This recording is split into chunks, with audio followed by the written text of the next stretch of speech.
Magandang araw po. Naghahanap po ako ng trabaho. Fresh graduate po. Magandang araw rin, Rachel. May bakante kami, pero kailangan mo ng training bago ka maging regular na empleyado. Training po? Ang ibig sabihin po, hindi po ako agad makapasok. Tatanggapin ka, pero dadaan ka muna sa proseso ng pagbilang ng iyong kakayahan.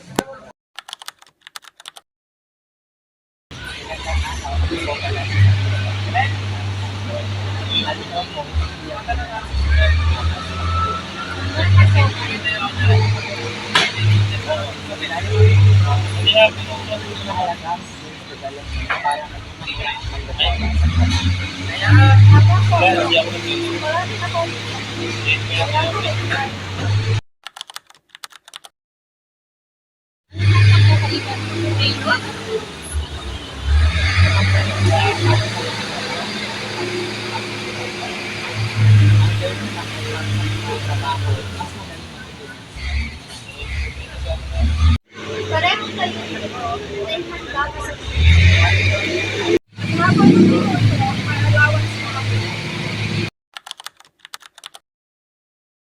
May karapatan po ba kayo hindi?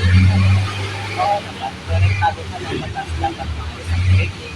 May tamang kondisyon at sinisigurado. Sinusunod kami sa pag-response ng kakayahan. Maraming salamat po. Ngayon, naiintindihan ko na